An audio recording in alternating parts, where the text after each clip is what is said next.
How's everybody doing? My name is Anthony Brian Logan, and today we got to talk about the Google News Initiative, also known as the Digital News Initiative over there in Europe. And before we get into the monies that are behind both of these initiatives, and before we get into the video that they put up about this topic, I got to tell you a little bit about the background behind it. Now, Google, along with YouTube, Facebook, Twitter, and other online platforms with a big audience behind them, have been accused of not doing enough to combat the so-called scourge of fake news, conspiracy theory stuff like Alex Jones, this, that, and the third. That's where we are. So I think they're kind of either between a rock and a hard place, or they're using the pressure from the outside world as an excuse to do what they want to do as far as their curation of certain news above others. When you search in Google, you'll see results that may be different if you were to go to another search engine like DuckDuckGo. But before we go down that rabbit hole, what I want to do right now is go ahead and roll that clip from Google. In this trailer, it's very vague. I'm gonna tell you that right now. I don't mean to shape your perception, but it's vague, just like Google and YouTube always do, along with Facebook and Twitter. But after we get done watching the video, I'm gonna talk about that video, what was said, what was not said. And after we get done with that, I'll wrap it on up with a nice bow on top. So without further ado, let's go ahead and roll it. Access to reliable quality information should be a right of anybody, wherever they live. Today, the journalism industry faces many challenges. Readership has become more fragmented, and in many ways, the experience of journalism has become more fragmented. How can news organizations remain relevant in the digital age? The traditional world of news media is shifting ever more quickly. 70% of people can't distinguish between a real story and fake news. Disinformation is on the rise. Trust in media is falling. Journalists are having to do more with less. A lot of these solutions will come from the journalism industry and the tech industry working together. So we're announcing the Google News Initiative, our effort to enable journalism to thrive in a digital age. It will enable new models for sustainable journalism, elevate quality journalism, and ensure that technology allows journalists to do their jobs even better. The solution to the challenges that the industry is facing has to come from the right mix of journalism and technology. I'm really optimistic about the future of journalism. We just need to find the best ways for it to be able to flourish. I think there will always be a hunger for high-quality journalism. I think it's never been more important for us to work together. And it's only through collaboration that we can do journalism in new and powerful ways. Because when journalism succeeds, we all do better.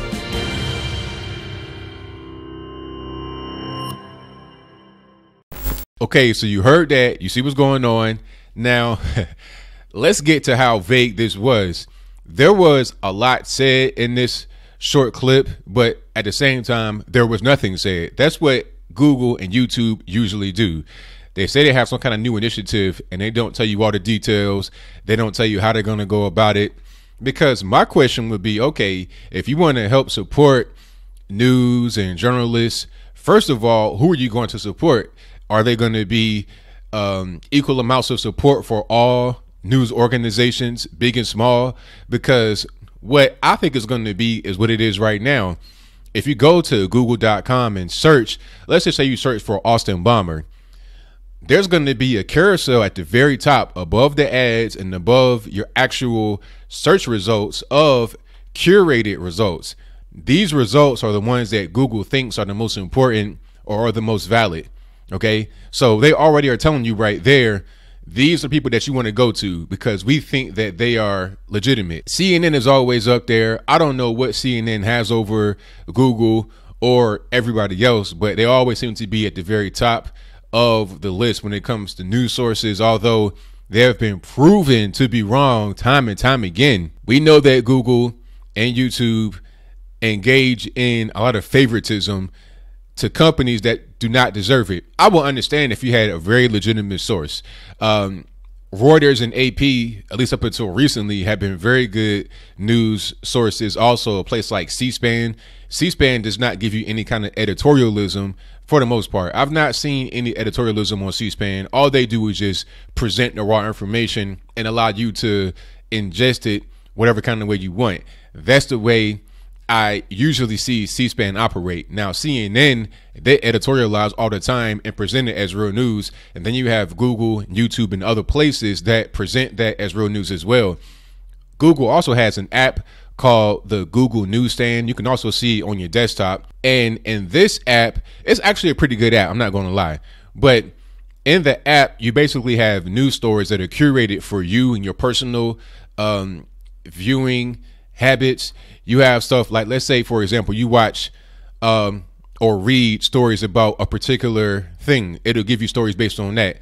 Like, it'll be in sections. You have gaming, sports, politics, or whatever. If you're interested in a certain story about gaming, it'll put stories related to that in there.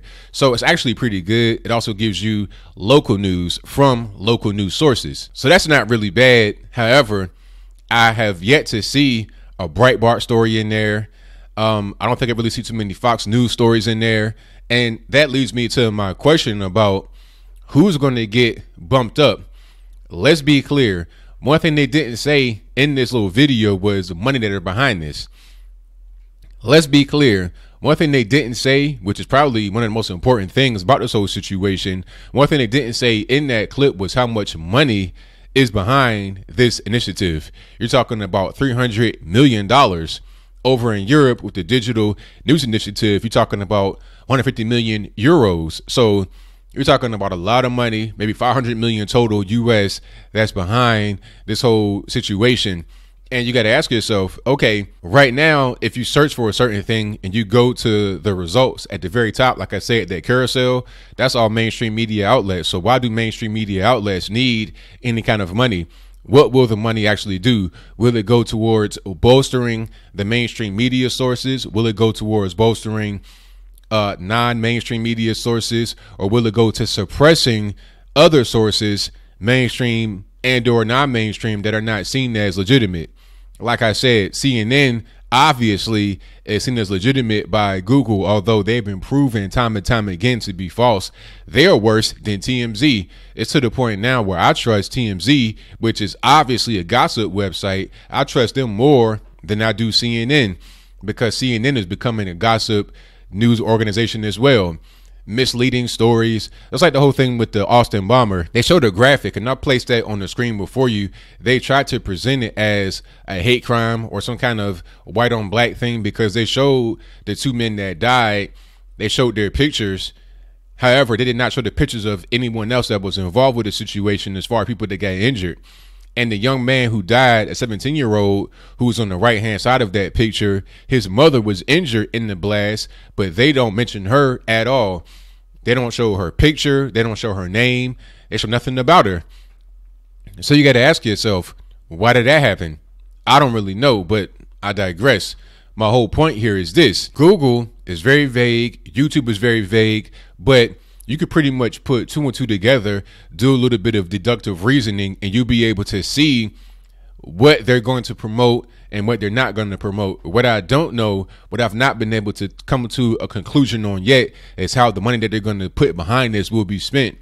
Is it going to be spent to suppress other news that is seen as not credible? Your Fox News, your Breitbarts, Daily Wires, Louder, Crowder, anybody else, myself? Is it going to be done to suppress me? I know that I'm not really seen as a news organization, but surely Fox News is. I mean, you're talking about the most viewed cable news channel on television. Surely Breitbart has to be at this point. I mean, why not? They come with news all the time.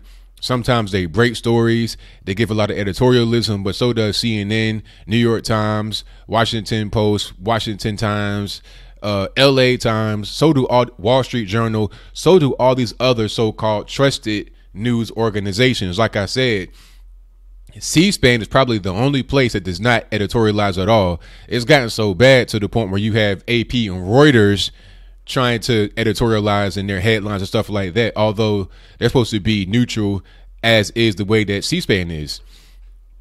as I close, I want to say this. People talking about the news media industry dying, newspapers dying, journalism dying. Hey, it's just what's happening right now with technology. That's just really what it is.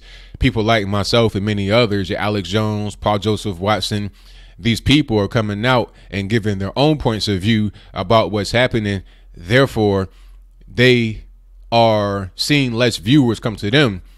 Because if they're going to get editorialism, if they're going to get opinion, why not come to a more relatable person on YouTube rather than the mainstream media, who we all know have business interests they got to take care of. They have sponsors they got to take care of. They have their own political biases they got to take care of, right? It wouldn't even be that bad when you're talking about political bias if it was not just so one-sided. But that's pretty much all I got to say. So what say you? Do you think Google will do the right thing here with that $300 million US and that 150 million euros in Europe?